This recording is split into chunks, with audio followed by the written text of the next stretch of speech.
Hi കൂട്ടുകാരെ. അപ്പോൾ നമ്മുടെ പുതിയ വീഡിയോയിലേക്ക് എല്ലാവർക്കും സ്വാഗതം കേട്ടോ. നമ്മൾ കുറേ ദിവസമായി വീഡിയോയ്ക്ക് ഇട്ടിട്ട് നല്ല തിരക്കിലായിരുന്നു കേട്ടോ. കാരണം നമ്മളെ റബ്ബറിനെല്ലാം നമ്മൾ റെയിൻ ഗാർഡ് ചെയ്തുകൊണ്ടിരിക്കുകയായിരുന്നു കേട്ടോ. അതിൻ്റെ തിരക്കിലാണ്. അപ്പോൾ അതിൻ്റെ ഒരു കുഞ്ഞു വീഡിയോ ആയിട്ടാണ് കേട്ടോ ഇന്ന് വന്നേക്കുന്നത്. വീഡിയോയിലേക്ക് പോകാം. നമ്മൾ വൈകുന്നേരം ഇരുന്നതാ ഇതുപോലെ പ്ലാസ്റ്റിക്കെല്ലാം ഇങ്ങനെ ചുരുട്ടി റോളാക്കട്ടോ. ഇത് 10 കിലോയുടെ വലിയൊരു റോളായിട്ടാണ് കിട്ടുന്നത്. അപ്പം നമ്മൾ അതിൽ നിന്ന് ഇങ്ങനെ അഴിച്ചെടുത്തിട്ട് ചെറിയ റോളുകളാക്കി മാറ്റും കേട്ടോ. കയ്യിൽ പിടിക്കാൻ പാകത്തിനുള്ള കുഞ്ഞു റോളാക്കി മാറ്റും കേട്ടോ. ചില്ലറ പണിയൊന്നുമല്ല, നല്ല മെനക്കെട്ട പണിയാണ് കേട്ടോ അതിങ്ങനെ ചുരുട്ടി എടുക്കുക എന്നുള്ളത്. കാരണം കുറേ ചുരുട്ടി കഴിയുമ്പോൾ ഉള്ളിലിരിക്കുന്നതും പുറമേ ഉള്ളതെല്ലാം ലൂസായി പോകും. അപ്പോൾ അതിനിടയ്ക്ക് അത് വലിച്ച് ടൈറ്റ് ചെയ്ത് വീണ്ടും ചുരുട്ടണം. ചെറിയ പണിയൊന്നുമല്ല. അപ്പോൾ ഇതാ ഈ അങ്കമൊക്കെ കഴിഞ്ഞിട്ടാണ് നമ്മൾ പിറ്റേ ദിവസം. അപ്പോൾ ഇതാ നമ്മളങ്ങനെ തോട്ടത്തിൽ വന്നിട്ട് ഇതാ നമ്മൾ പശയൊക്കെ ചൂടാക്കുകയാണ് കേട്ടോ. ഇങ്ങനെ ചെറിയൊരു കല്ലൊക്കെ വെച്ച് അടുപ്പൊക്കെ കൂട്ടി കുറച്ച് ഓലയും മടലൊക്കെ വെച്ചിട്ടാണ് കേട്ടോ നമ്മുടെ പശ ചൂടാക്കൽ. അതാ പശ ഇങ്ങനെ ചെറുതായി ചൂടായി വരുന്നുണ്ട് കേട്ടോ. പിന്നെ ഈ ചൂടായ പശ നമ്മൾ ചൂടോടെ എടുത്ത് റബ്ബറിൽ തേക്കും കേട്ടോ. നമ്മൾ മരമൊക്കെ നേരത്തെ വന്ന് ചിരണ്ടി ഇട്ടിട്ടുണ്ടായിരുന്നു. അതാ ഇതുപോലെ ഇങ്ങനെ ചിരണ്ടിയിടും. ഇങ്ങനെ ചിരണ്ടിയതിലാണ് നമ്മൾ പശ തേക്കാൻ പോകുന്നത് കേട്ടോ. ഇത് നമ്മൾ കഴിഞ്ഞ പ്രാവശ്യം പ്ലാസ്റ്റിക് ഒന്നും ഇടാതെ വെട്ടിയ മരമാണ്. അപ്പോൾ അതാ ഇത്തവണ ഹെൽപ്പറായിട്ട് നമ്മുടെ പൊന്നു കൂടെ ഉണ്ട് കേട്ടോ. പൊന്നു ഇതാ നമ്മുടെ പ്ലാസ്റ്റിക്, ബാക്കിയുള്ള സാധനങ്ങൾ, ഡീസൽ, കൈ കഴുകാനാണ് കേട്ടോ ഡീസൽ, സ്റ്റാപ്ലെയർ, പിന്നെ അങ്ങനെ കുറേ സാധനങ്ങൾ, നമ്മുടെ പണിയായുധങ്ങളെല്ലാം ഇവിടെ ഉണ്ട്. അപ്പം ഇനി നമുക്ക് പ്ലാസ്റ്റിക് ഇടാൻ തുടങ്ങാം. അപ്പോൾ അതാ ചേട്ടനാണ് പശ തേക്കുന്നത്. പശയൊക്കെ തേക്കുന്നുണ്ട്. എനിക്ക് ഈ പണി അറിയത്തില്ല, അതുകൊണ്ട് ഞാൻ ആ പണിക്ക് നിൽക്കില്ല കേട്ടോ. ഞാനിത് ഒരു പ്രാവശ്യം ട്രൈ ചെയ്ത് നോക്കി, പക്ഷേ നമ്മളെക്കൊണ്ട് പറ്റണ പണിയല്ല എന്ന് മനസ്സിലായപ്പോൾ നമ്മൾ ആ പരിപാടി അവിടെ നിർത്തി കേട്ടോ. ഇതാ പശയൊക്കെ ഇങ്ങനെ തേച്ചുകൊണ്ടിരിക്കുകയാണ് കേട്ടോ. നമ്മുടെ ഇനി പശ തേച്ച് കഴിഞ്ഞിട്ട് ഇതിൽ പ്ലാസ്റ്റിക് ഒട്ടിക്കുക എന്നുള്ള പരിപാടിയാണ് കേട്ടോ എൻ്റെ. അപ്പം ഞാൻ എന്താ എൻ്റെ പരിപാടി തുടങ്ങി. പശയ്ക്ക് നല്ല ചൂടുള്ളതുകൊണ്ട് ഇതിങ്ങനെ തെന്നിച്ച് പോകുന്നുണ്ടേ. അപ്പോൾ ഇതാ എനിക്ക് ഈ ഒരു പണി യന്ത്രമല്ല, ഇനി ഇതിൻ്റെ മേലെ ബെൽറ്റ് അടിക്കാനുള്ള പണിയാണ് കേട്ടോ. മാരകായുധങ്ങളൊക്കെ വായിൽ വെച്ചിട്ടാണ് നമ്മുടെ സർക്കസൊക്കെ നടക്കുന്നത് കേട്ടോ. കാരണം ബ്ലേഡ് ഇങ്ങനെ കടിച്ചു പിടിച്ചുകൊണ്ടാണ് പരിപാടി. കാരണം അത് കയ്യിൽ പിടിക്കാനൊന്നും നമുക്ക് വശമില്ല, അതുകൊണ്ട് വായിലിങ്ങനെ കടിച്ചു പിടിക്കും കേട്ടോ. അപ്പോൾ നമ്മുടെ അടുത്ത പണിയായുധങ്ങളൊക്കെ എടുത്തുകൊണ്ട് വന്ന് കറക്റ്റ് ഇനി ഈ ഒരു പണിയും കൂടെ എനിക്കുണ്ട് കേട്ടോ. പ്ലാസ്റ്റിക് ഒട്ടിച്ചാൽ മാത്രം പോരല്ലോ, അതിൻ്റെ മേലെ ബെൽറ്റ് അടിക്കണ പണിയും കൂടെ ഉണ്ട്. 2 പണി എനിക്കുണ്ട് കേട്ടോ. നമ്മൾ നല്ല ഇങ്ങനെ പിന്നടിച്ച് പോയിക്കൊണ്ടിരിക്കുമ്പോൾ പിന്നെ അങ്ങോട്ട് തീരും. ആഹാ, പിന്നിടാൻ പോയിട്ട് കുറച്ച് നേരം പോയി കിട്ടും കേട്ടോ. അങ്ങനെ ഇതാ നമ്മൾ മരത്തിന് പ്ലാസ്റ്റിക് ഒട്ടിച്ചുകൊണ്ടിരിക്കുകയാണ് കേട്ടോ. അവിടെ വന്നപ്പോൾ അത് തീർന്നു പോയെന്നും പറഞ്ഞ് നമ്മളൊന്നും ചെയ്യില്ല. നമ്മൾ അടുത്ത പ്ലാസ്റ്റിക് എടുത്തിട്ട് അതിൻ്റെ ബാക്കിയായിട്ട് ഒട്ടിക്കും കേട്ടോ. അപ്പം ഞാനങ്ങനെ ബാക്കി പ്ലാസ്റ്റിക് എടുത്തുകൊണ്ട് വന്നിട്ടുണ്ട്.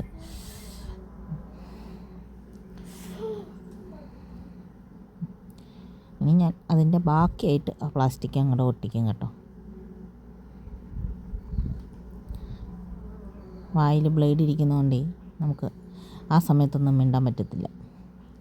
എപ്പോഴാണ് നാക്ക് മുറിയാന്ന് പറയാൻ പറ്റില്ലല്ലോ.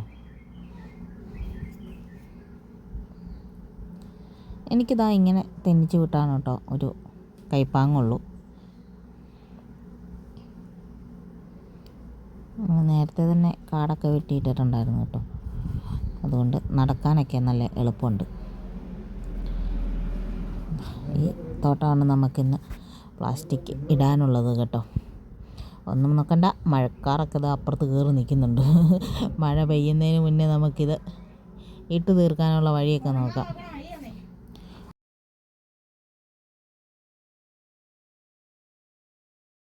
അങ്ങനെ നമ്മുടെ റെയിൻ ഗാർഡ് ഇടുന്ന പണി നല്ല പോയിക്കൊണ്ടിരിക്കുകയാണ് കേട്ടോ.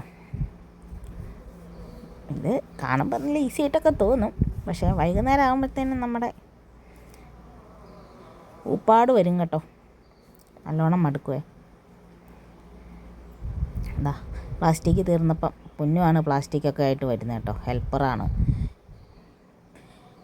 കാരണം നമ്മൾ കാരണവന്മാരെന്തോരം കഷ്ടപ്പെട്ടാണ് മക്കളെ വളർത്തുന്നത്, എന്തോരം പണിയെടുത്തിട്ടാന്നൊക്കെ അവരും അറിയണ്ടേ, എന്തുമാത്രം കൊതുകടി കൊള്ളുന്നുണ്ട്, ഇതൊക്കെ അവരും കൂടി അറിയട്ടെ. ഈ ബുദ്ധിമുട്ടിൻ്റെ വില അവരോട് അറിയണമല്ലോ. അപ്പോൾ ദാ അടുത്തൊന്നൊരു മാവേന്ന് ഒരു കോല് വെച്ചിട്ട് നമ്മൾ മാങ്ങ എറിഞ്ഞ് അടിച്ചു കേട്ടോ. പൊന്നു അത് തിന്നുകൊണ്ടിരിക്കുകയാണ്. 3-4 വട്ടം എറിഞ്ഞപ്പോഴാണ് നമുക്ക് മാങ്ങ ചാടി കിട്ടിയത്. മടുത്ത് കേട്ടോ. അങ്ങനെ ദാ നമ്മൾ രാത്രിയായപ്പം മഴയൊക്കെ പെയ്തു. വേറെ വീഡിയോ ഒന്നും എടുക്കാനുള്ള ശേഷി നമുക്കില്ലായിരുന്നു, മടുത്ത് വന്നുകൊണ്ട്. അപ്പം എന്താ അത്യാവശ്യം ഒരു നല്ല തകർപ്പ മഴ അങ്ങോട്ട് പെയ്തു കേട്ടോ. എന്ത് ചെയ്യാൻ, മഴ പെയ്യട്ടെ, മഴ പെയ്യുന്നത് നല്ലതാണ്. അപ്പം നല്ല മഴയൊക്കെ പെയ്തു.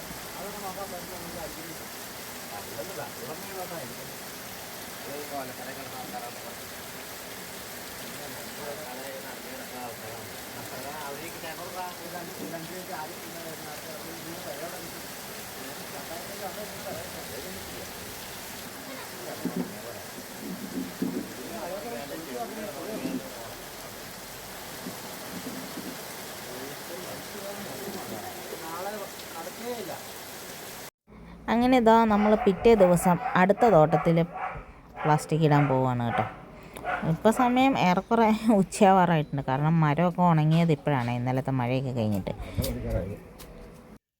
അങ്ങനെ നമ്മൾ ഈ തോട്ടത്തിലും അടുപ്പ് കൂട്ടി നമ്മൾ ഉണക്കച്ചൂട്ടും ഓലയും മടലൊക്കെ വെച്ചിട്ട് ഇവിടെയും പശ ഒരുക്കുകയാണ് കേട്ടോ. നല്ല പുകയാണ്, കൊതുകുള്ളതിൽ. ഇനി ഒരു സൂത്രം കാണിച്ചു തരാം. കഴിഞ്ഞ ദിവസം എന്താ ഇതുവഴിയാണ് നമ്മുടെ ആനയുടെ സഞ്ചാരപഥമാണ്, ആന പോയത് കാണിച്ചു തരാം. നല്ല ഇഷ്ടംപോലെ ഓലയും മടലൊക്കെ വീണ് കിടക്കുന്നുണ്ട് കേട്ടോ. നമ്മളതവിടെ ഉരുകാൻ വെച്ചിട്ടാണ് വന്നേക്കുന്നത്. ഇതിലെ ആന സ്ഥിരം പോകുന്ന സ്ഥലമാണേ, കാണിച്ചു തരാം. കഴിഞ്ഞ ദിവസം ആന വന്നിട്ട് പോയതാണ് കേട്ടോ. കണ്ടോ, ഇവിടെ ആന പിണ്ടമിട്ട് വെച്ചിട്ട് പോയി. ആനപ്പിണ്ടത്തിൽ ചക്കക്കുരുവും മാങ്ങാണ്ടിയും കശുവണ്ടിയൊക്കെ ഉണ്ട് കേട്ടോ. ആനപ്പിണ്ടമാണ്, ആന പോകുന്നതാണ്. ഇപ്പം ആനയുടെ ഒരു ശല്യമുണ്ട് കുറേ ദിവസങ്ങളായിട്ട്. അപ്പം അങ്ങനെ ഇതാ നമ്മൾ തോട്ടമൊക്കെ നല്ല വെട്ടിത്തെളിച്ചായിരുന്നു. പക്ഷെ നമ്മുടെ അടുത്തുള്ള തോട്ടങ്ങളൊക്കെ നല്ല കാട് പിടിച്ച് കിടക്കുന്നതുകൊണ്ട് ഒരു ഇരുളിമയാണ് കേട്ടോ ഇവിടെ.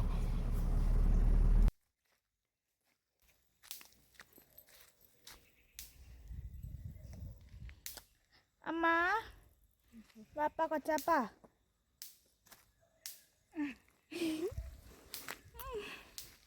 ഞാൻ എൻ്റെ പൊന്നമ്മ, ഞാൻ മടലൊക്കെ വെച്ചുകൊണ്ട് പോവാം. ഹായ് ഗൈസ്, ഞാൻ ഇന്ന് അമ്മയുടെ കൂടെ പ്ലാസ്റ്റിക് ഇടാൻ വന്നാണ്. ഞാൻ ഇടൂല, അമ്മ മാത്രമേ ഇടുള്ളൂ കേട്ടോ. നമുക്ക് ഇവിടേക്ക് ഒന്ന് ചുറ്റിക്കറങ്ങാം. ഇതോടെ കേട്ടോ, ആനാനെ ആന കാട്ടത്. അമ്മേ ആന ഗൈസ്, ഇവിടെ ആനയുണ്ട് തോന്നണം. ഓടിക്കും ഓടിക്കും ഓടിക്കും, ആനയുണ്ട് തോന്നണം. ഓടിക്കും ഗൈസ്. എങ്ങനെ ഉണ്ടായിരുന്നു എൻ്റെ ഓട്ടം എന്ന് നിങ്ങൾ പറയണേ.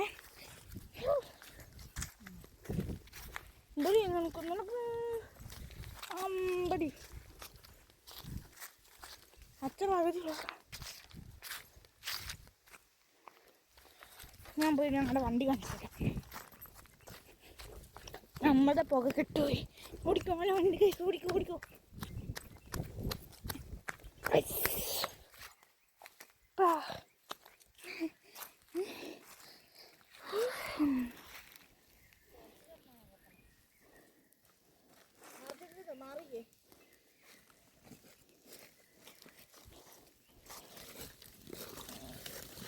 ആ മുടിയും പറത്തിയിട്ട് തീക്കര ചോട്ടി നിൽക്കണേ. നിന്നാണ് ഷർട്ടിൻ്റെ ഗൈസ്, നല്ല പുകയുണ്ട് കേട്ടോ. അമ്മയുടെ വണ്ടിയിലാണ് നമ്മൾ പ്ലാസ്റ്റിക്കൊക്കെ വെച്ച് വന്നത് കേട്ടോ. നമ്മൾ വിചാരിച്ചാണ് വണ്ടിക്ക് തീ പിടിച്ചെന്ന്, അല്ല, ഇതിൽ നിന്ന് പുക വന്നതാ. അയ്യോ ഉണ്ടോ, പകുതി ഇട്ടിട്ടുണ്ട്, പകുതിയോളം ഇനി കിടക്കുക ഗൈസ്. ഞാൻ ആദ്യം വരുമ്പോൾ ഇത് അവിടെ കണ്ടോ, ഇത് ആ ഷെഡ് പോലെ ഇത് കണ്ടോ, ഇവിടെ ഞാൻ ഇരിക്കുമായിരുന്നു. ഇതേ ആ കസര ഉണ്ടോ, അതും നനഞ്ഞുകൊണ്ട് എടുക്കാതെ അതിൽ വന്നിരിക്കും ഞാൻ. ഒരു കുഞ്ഞു കസരയുണ്ട്, അതിലാണ് ഞാനിപ്പം ഇരിക്കുന്നത്. ഈ കസര എവിടെ, ഈ കസരയിലാണ് ഞാൻ ഇരിക്കുന്നത്. അമ്മ തീ കത്തിച്ചു. ഇത് നമ്മുടെ തോട്ടത്തിലുണ്ടായി നിൽക്കുന്നൊരു കുറ്റിച്ചെടിയാണ് കേട്ടോ. പാണലിൻ്റെ കായും കൂടെ ഉണ്ടോ. നല്ല ഭംഗിയുണ്ടായിരുന്നു കായൊക്കെ കാണാൻ. പറിച്ച് തിന്നാനൊക്കെ തോന്നി. ഇനി ഇത് തിന്നാൻ കൊള്ളാവോ ഇല്ലയോന്നൊന്നും എനിക്ക് അറിഞ്ഞുകൂടാ. അതുകൊണ്ട് നമ്മളതിൻ്റെ ഭംഗി മാത്രം ആസ്വദിച്ചു കേട്ടോ.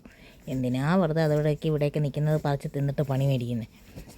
അതുകൊണ്ട് അതിൻ്റെ കായൊക്കെ നല്ല രസമാണ് കേട്ടോ കാണാൻ. ഇത് കുറച്ചുകൂടി പഴുത്ത് കഴിയുമ്പോൾ ഇതിന് ബ്ലാക്ക് കളറൊക്കെ ആയിട്ടൊക്കെ നിൽക്കുന്നത് ഞാൻ കണ്ടിട്ടുണ്ട് കേട്ടോ. അപ്പോൾ ദാ അങ്ങനെ ഇന്നത്തെ പ്ലാസ്റ്റിക് കവറിടൽ കഴിഞ്ഞിട്ടുണ്ട്. മടുത്ത് തുന്നം പാടി വരുന്ന വരവാണ് കേട്ടോ. കയ്യും കാലൊന്നും നിലത്ത് പോലും ഉറയ്ക്കുന്നില്ല. കള്ളുടിയന്മാരുടെ അവസ്ഥയിലായി കേട്ടോ കൂട്ടുകാരെ. അപ്പോൾ ദാ നമ്മുടെ ഈ തോട്ടം ഫുള്ള് കവർ ചെയ്തു. മടുത്ത് വന്ന് കുറച്ച് വെള്ളം കുടിച്ചു. ഇനി നമുക്ക് വീട്ടിൽ പോകാം കേട്ടോ. നല്ലോണം മടുത്തിട്ടുണ്ട് ഗൈസ്. അപ്പോൾ കൂട്ടുകാരെ, നമുക്ക് അടുത്ത പുതിയൊരു വീഡിയോ ആയിട്ട് നമുക്ക് പിന്നെ വരാം കേട്ടോ. നമ്മുടെ റെയിൻ ഗാർഡനിങ് കഴിഞ്ഞിട്ടില്ല കേട്ടോ.